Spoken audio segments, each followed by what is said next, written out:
अनंत कोटि दंडवत सतगुरुदेव को। अपना ब्रह्म प्रकाश का विषय चल रहा है। कल चला था कि जीवन क्षणभंगुर है और जो वर्तमान समय है हमारे पास वो अल्प है, उसको उसमें ही अपना चिंतन मनन लगातार रखना है। ये 224 श्लोक था और ये शरीर जो है हमारे पास स्थूल शरीर, कर्मजन्य शरीर, इसके अंदर संचित कर्म भी है और प्रारब्ध भी है। जो हम क्रियमान भी करते हैं अभी वो भी संचित में चले जाते हैं, गोदाम में चले जाते हैं, इकट्ठे हो जाते हैं। तो संचित कर्मों से भी कई बार भाव आ जाते हैं, कई बार स्वप्न आ जाते हैं और प्रारब्ध तो हमारे सामने है, हम देख ही रहे हैं। तो ये शरीर दोनों का मेल है। अब 225 श्लोक है। कर्म के 3 भाग हो जाएं, संचित प्रारब्ध आगामी, पिछले किए कर्म संचित हैं, नए किए वो आगामी। ये आपको बता चुके कि कर्म 3 प्रकार का है, संचित, प्रारब्ध और आगामी। संचित है जो जन्मों के किए हुए कर्म हैं हमारे, और वो इकट्ठे हुए पड़े हैं। उस कर्मों से ही कुछ कर्म परिपक्व होते हैं भोग देने के लिए, तो शरीर मिलता है। शरीर प्रारब्ध से है और फिर प्रारब्ध के जो शरीर से आगे कर्म किए जाते हैं, केवल मनुष्य शरीर के अंदर ये सुविधा है। आगामी कर्म की सुविधा केवल मनुष्य शरीर के लिए है, पशुओं में तो है ही नहीं ये कर्म। आप नए कर्म कर सकते हो, उसके अंदर चाहो तो आप बिल्कुल उस नीच योनियों में जा सकते हो और चाहो तो देव कोटि से होते हुए आप मुक्त हो सकते हो। इस 3 चक्र के, जो 3 गुणों का चक्र है सृष्टि का, इससे असंग हो सकते हो, इस चक्र से बाहर खड़े हो सकते हो। ये आपके हाथ में है और ये सुलभ केवल मनुष्य शरीर के अंदर है। बाकी भोग योनियां हैं, उनके पास प्रारब्ध है, वो भोगते रहते हैं, भोगते रहते हैं, भोगते रहते हैं। आप नए कर सकते हो। तो ये समझदारी से नए कर्म होते हैं। आम आदमी को वो भी पता नहीं, वो नए करता है तो वासना से युक्त करता है, राग द्वेष से युक्त करता है, तो अपनी किताब, नई किताब उसको गलत लिख लेता है। तो ये हैं 3 प्रकार के कर्म। समझ आ गई? पिछले कर्म तो संचित हैं, अब किए वो आगामी हैं, जिससे शरीर मिला वो प्रारब्ध है। तो 3 भाग हो जाते हैं कर्म के। अब 226 श्लोक है। वर्तमान देह ही प्रारब्ध है, लेन देन का मकान, बैठ इसी में सुख दुख भोगे, करता जीव अनजान। कि जो वर्तमान देह है ये प्रारब्ध से है। अब प्रारब्ध से मिली है तो यहाँ पर लेन देन है। हम यहाँ पर आकर देखें कि जिसको सुख देना है उसको देंगे, जिससे सुख लेना है उससे लेंगे। जिसको दुख देना है वो हो जाएगा, जिससे दुख लेना है वो दे देगा। ये लेन देन चलेगा। अच्छा बुरा लेन देन इस शरीर का प्रारब्ध है। प्रारब्ध को केवल तत्वज्ञानी काट सकता है बस। बाकी प्रारब्ध को आप कहोगे इतने मत हैं, तांत्रिक तक बताए गए कि वो कर्म को दूर कर देते हैं, लेकिन वो कर्म को बांध लगा देते हैं, समाप्त नहीं कर सकते। जैसे वो फल खत्म होगा पूजा पाठ का, फिर तेजी से वो कर्म प्रारब्ध फिर सामने आ जाएगा। तो ये जो कर्म है ये शरीर से भोगे जाते हैं और ये मकान है, ये जीव के रहने का मकान है, मैं के रहने का मकान है। बैठा इसी में सुख दुख भोगे, करता जीव अनजान। अगर जीव ज्ञान ले लेता है तो वो दुख और सुख का दृष्टा हो जाता है। एक उदाहरण देते हैं। मान लो आपने पक्षियों को दाने डाले या गाय को फुलका दिया, उसने नहीं खाया, वो चली गई। आपने पक्षियों को दाने डाले, नहीं खाया, पक्षी उड़ गए। ऐसे ही जो जानकार है उसके सामने प्रारब्ध आता है पर वो उसको उठाता नहीं है, खाता नहीं है, अपने अंदर नहीं ले जाता, असंग होके खड़ा रहता है कि मैं दृष्टा हूँ, ये कर्मों का लेना। तो इस तरह से वो असंग होकर के, सिर्फ असंग होने पर ही दुख आधे हो जाते हैं। आप करके देख लो कि लेन देन है, मैं असंग हूँ, मैं दृष्टा हूँ, और ना ही गलत कर्म होते हैं, दोबारा बीज गलत नहीं पड़ते। और अगर ज्ञान नहीं है तो दोबारा गलत हो जाते हैं बीज। किसी ने कुछ कहा, उससे भी ज़्यादा हम कोशिश करते हैं कि उसको कहा जाए, उससे किया जाए, तो वो गलत हो जाती है किताब। अनजान माने अज्ञानी। ये अज्ञानी जीव इसी में सुख दुख भोगता है, भोगता रहता है, रोता रहता है, कभी हंसता रहता है, कभी रोता रहता है। तो दोनों काम चलते रहते हैं। अब 227 श्लोक है। प्रारब्ध कर्म तो छुटा तीर है, फिर तरकस ना लौटे, भोग भोग कर ही मिटता है, खरे कर्म या खोटे। अब जो प्रारब्ध है, जो शरीर के, जिससे शरीर बना है, जिन कर्मों से शरीर बना है, जिन कर्मों का हमारे लेन देन है, ये नहीं बदल सकता। ध्यान से सुन लो। उपनिषदों के अंदर मंत्र है, कल्प कोटि बीत जाने पर भी किए हुए कर्म फल देकर ही नाश होते हैं। जो शरीर मिला है जिस कर्मों से, वो कर्म तो हमारे सामने जरूर आएंगे। ज्ञानी उसको भोगेगा नहीं, अज्ञानी उसमें लिप्त होकर भोगेगा, सुख और दुख दोनों। जैसे एक तीर छूटता है,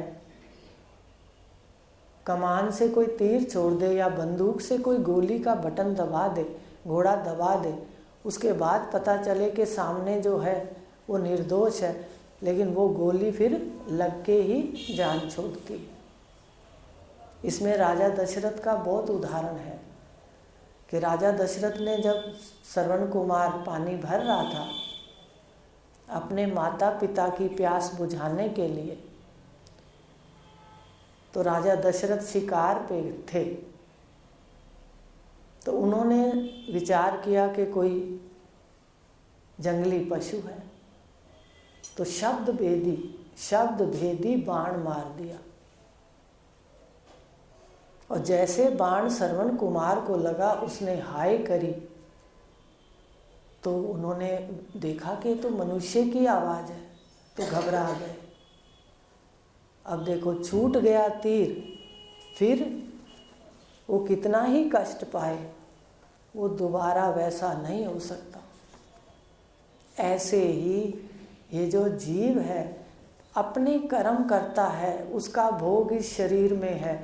अगर कोई भोग इसको पसंद नहीं है तो एक बात ध्यान दो, अब उसको नहीं बदल सकते बिना तत्व ज्ञान के। सूली का कांटा कर सकते हो पर तत्व ज्ञान,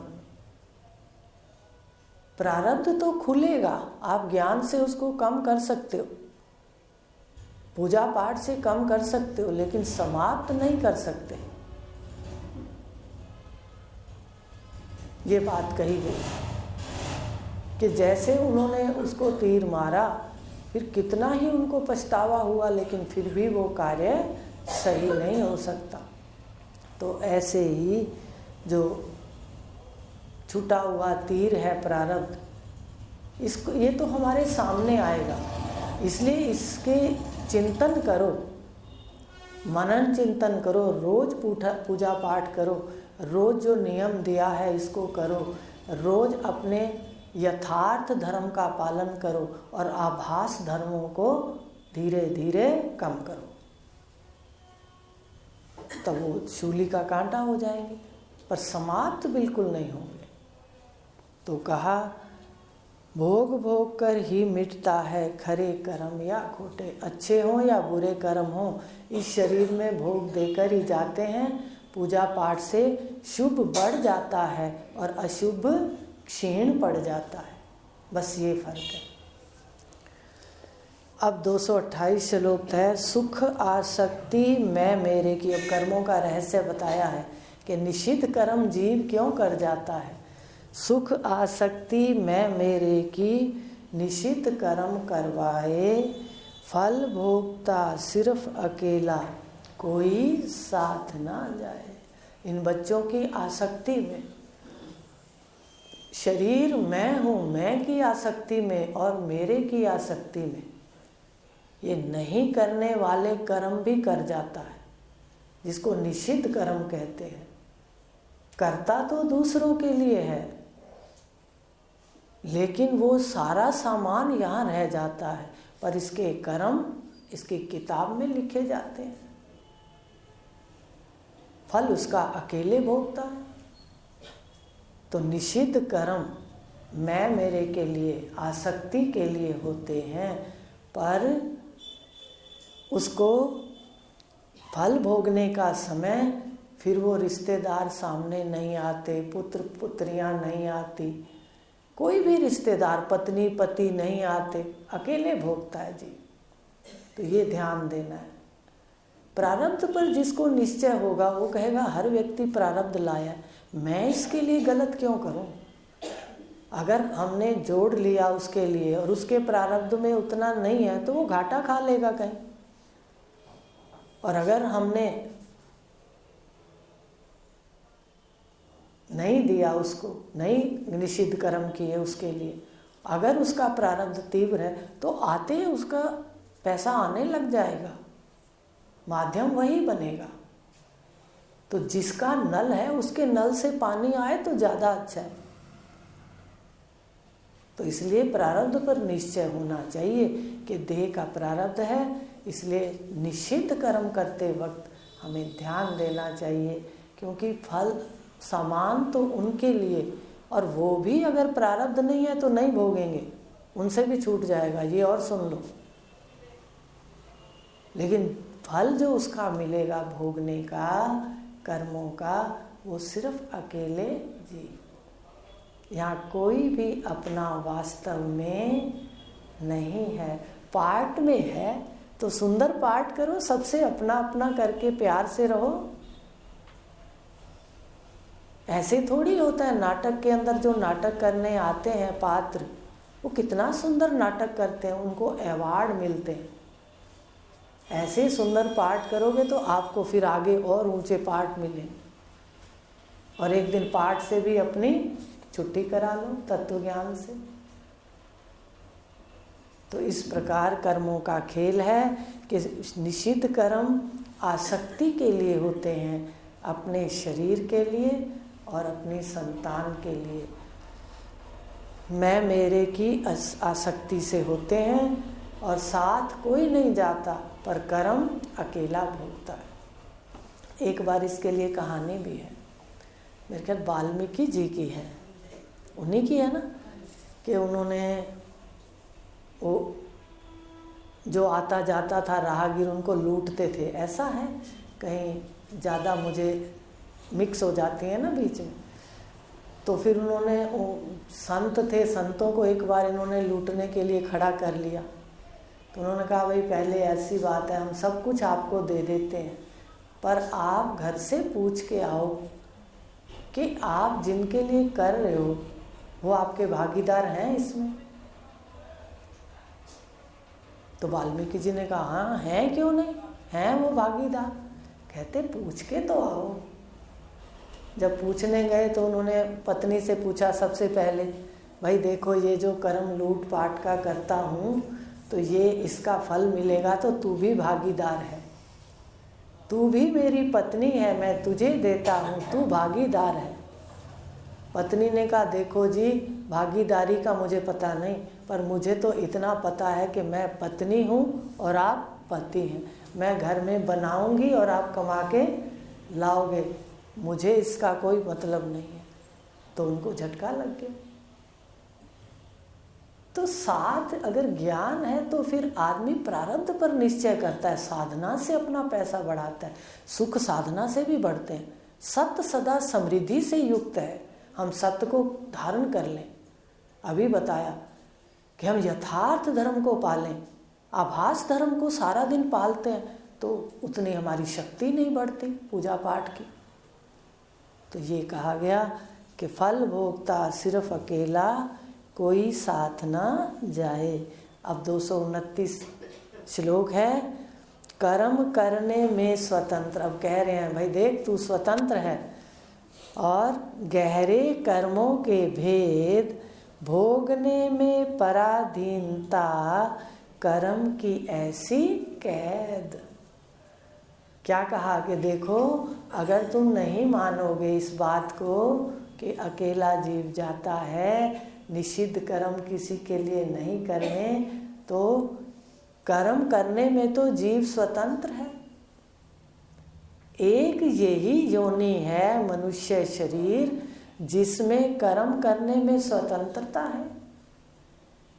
जीव कर्म करने में स्वतंत्र है पर फल भोगने में परतंत्र है। फल ये खुद थोड़ी अपना लिख लेगा, कर्म ये करेगा फल ईश्वर देगा, कर्म ये करेगा फल ईश्वर देगा। जैसे पेपर देने वाला बच्चा चाहे नंबर मैं ही दे दूं तो उसके नंबर थोड़ी माने जाएंगे। पेपर तो स्टूडेंट देगा, विद्यार्थी देगा, पर फल तो अध्यापक देगा। ऐसे सहस्त्र शीर्षा पुरुषा ईश्वर, फल वो देता है, कर्म जीव करता है मर्जी से। इसलिए शास्त्रों में कहा गया कर्म करने में स्वतंत्र है तू, पर कर्मों के बड़े गहरे भेद हैं। कर्म से असंग होना ज़्यादा ठीक है। आपको एक और बात बता दूं, कर्म तो कोई भी कहे कि मैं अच्छा करता हूँ अच्छा, फिर भी हम नहीं कह सकते कि हम अच्छा कर रहे हैं। कई बार देखती हूँ आप 10 जनों को दे दोगे, कोई 11वें के मन के अंदर कोई भी दिक्कत आ गई तो वो किसके पास जाएगी? हम तो सोचते हैं बहुत अच्छा कर्म करते हैं यहाँ पर। इसलिए एक ही गुरुदेव की गांठ बांध रखी है बात कि मैं कोई करता हूँ, मैं कोई देने वाला हूँ। ईश्वर का ईश्वर के पास है, मेरा इसमें कोई लेन देन नहीं। अंदर निश्चय हो कि हमारा कोई लेन देन ऐसा नहीं है। शुभ कर्म करते रहो, लेकिन कर्तापन से करोगे तो कर्मों के गहरे भेद हैं। एक उदाहरण देते हैं आपको। कहा जाता है झूठ बोलना पाप है, झूठ बोलना पाप है, सुना होगा आपने भी। एक बार एक कसाई, ये कहानी भी सुनी होगी, एक गाय को कसाई पकड़ रहा था तो वो आगे भाग रही थी, भाग गई, गली से निकल गई। कसाई पीछे भागता भागता आया और उसने एक दुकानदार से पूछा, क्यों भाई यहाँ से गाय निकली है, क्या तुमने देखा है? कर्मों के भेद बता रही हूँ गहरे। और भी कई बातें हैं। एक व्यक्ति को कहा जाता है तू सर्विस कर, एक व्यक्ति को कहा जाता है तू निर्वाण कर। फर्क है ना, एक को कहा जाता है तू सर्विस कर, एक को कहा जाता है तू निर्वाण कर। उसमें रहस्य होते हैं, क्यों कहा जाता है ऐसे। उन्होंने कहा, अब उसने देखा दुकानदार ने, भाई ये तो कसाई है, ये तो गाय को मार डालेगा। और थोड़ी देर तो चुप रहा कि गाय और आगे निकल जाए। वो फिर पूछे, भाई तूने यहाँ से गाय को जाते देखा है? कहता है, देखो जी, जिसने देखा है वो बोल नहीं सकती। आंखों ने देखा है, ठीक है, आंखें तो बोल नहीं सकती। उसने कहा जिसने देखा है वो बोल नहीं सकती, और जो बोलता है उसने देखा नहीं है। कहता है, इतनी देर मेरी खराब कर दी, किस मूर्ख के पल्ले पड़ गया, ये तो आधा पागल है, और चला गया। तो कहने का मतलब कहीं पर हमें देश काल के अनुसार ये कर्मों का भी रहस्य है। ये नहीं कि हमने सच बोलना है, सच किसी का गला कटा दे सच बोल करके। आ रही मेरी बात समझ? इसलिए लिखा, कर्मों के गहरे भेद हैं, बस हम अपने वर्ण धर्म के कर्म करें, ज़्यादा नहीं घुसे, अकर्ता रूप से अपने कर्म करें।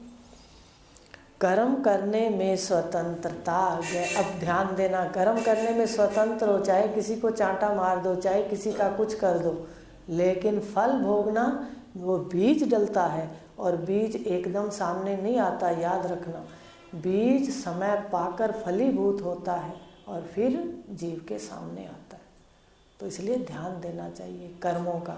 भगवान ने भी गीता के अंदर कहा, देखना चाहिए कर्म। हमें कर्मों को देखना चाहिए कि कहीं विकर्म तो नहीं हो रहे। कहा, देखना चाहिए कर्म, जानना है विकर्म को। विकर्मों को जानो, वो कर्म ना करो। तो कर्मों करने में स्वतंत्र है जीव, और भोगने में परतंत्र है। और जब भोगने पड़ते हैं तो दम घुटता है, तो उसको कोई छुड़ा नहीं सकता। ये कर्मों की ऐसी कैद है कि परिवार, समाज जो भी है, हम जो कार्य करते हैं तो इन्हीं के द्वारा हम भोगते हैं। तो कई बार घुटन ऐसी हो जाती है कि उसमें से निकलना भी मुश्किल हो जाता है। ये कैद है, कर्मों की कैद है कैद। कई बार कोई गृहस्थी कह देता है, मैं बड़ा दुखी हूँ, पर क्या करूँ, मैं छोड़ नहीं सकता। आता है, कितने दुखी हो जाओ पर छोड़ नहीं सकते। कभी बच्चे चिपट गए, कभी कोई और चिपट गया, कोई और चिपट गया। फिर समाज के अंदर भी, समाज ऐषणा जो है, समाज की ऐषणा, लोक ऐषणा, ये भी जीव को घुटन कैदी बना देती है। समाज क्या कहेगा, वो क्या कहेगा, वो सारा दिन घुटन के अंदर। परिवार में भी घुटन, समाज में भी। जो जीव है उसको दो प्रकार की कैद है, उसकी दो लेयर है कैद की। एक तो परिवार की कैद है, दूसरी समाज की। आज मनन करके आना, ठीक है। कर्मों की ऐसी कैद है, कोई छूटना भी चाहे तो छूट नहीं सकता। तो कहा, भोगने में पराधीनता, कर्म की ऐसी कैद। अब 230 श्लोक है, कल लेंगे इसको। अब ध्यान से सुनना, बिना विचारे। वही बात है ना, धर्म सबसे पहले जीवन के अंदर हो। धर्म शास्त्र हमारे भारत की संस्कृति के 18 अंगों के अंदर एक अंग है धर्म शास्त्र। मीमांसा, धर्म शास्त्र, पुराण, वेद, उपवेद, वेदांग। तो धर्म शास्त्र का अध्ययन भी होना चाहिए। जैसे जाते हैं ना, सभी कहते भाई ऐसा करना धर्म है, ऐसा करना नहीं है, फलाने को ऐसा कष्ट ना दो, फलाने को ये ना कहो। तो ये कहा, कल इसको लेंगे। बिना विचारे कर्म करे, भोगने में रोए, नहीं अदालत इसकी दिखे, फिर भी फैसले होए। कल लेंगे कि अदालत कहीं नहीं है कि कोई जाके फरियाद कर दे कि मेरा थोड़ा सा क्षमा कर दो, कटौती कर दो। ऐसी कोई अदालत नहीं है। पर देखो, चुपचाप खामोशी से फैसले हो रहे हैं, और जीवों को कैद समझ आ गई। पहली कैद कौन सी है, कल देख के आना, कर्मों से मिली है। भोगना कहाँ पड़ेगा। शुभ कर्म ज़्यादा होते हैं तो रिश्तेदार हमारे अनुकूल मिलते हैं, याद रखना, दूर कहीं नहीं जाते हम। और अशुभ कर्म होते हैं तो वही अति निकट रिश्तेदार हमारे प्रतिकूल होते हैं। दुख सुख अपने निकट देखो। जो दूर व्यक्ति रहते हैं वो कर्म है जो कम है। कई बार बाहर के लोग इतना अच्छा चाहते हैं, थोड़ी देर के लिए मिलते हैं, शुभ कर्म। कुछ लोग थोड़ी देर कर आकर थोड़ा सा कोई ना कोई पत्थर मार देते हैं चित्त में, तो भी थोड़ी देर। इसलिए अपने आसपास देखो, पहली कैद परिवार और दूसरी समाज। ये है, कल आगे लेंगे, आज इतना लेंगे। ओम पूर्णमदा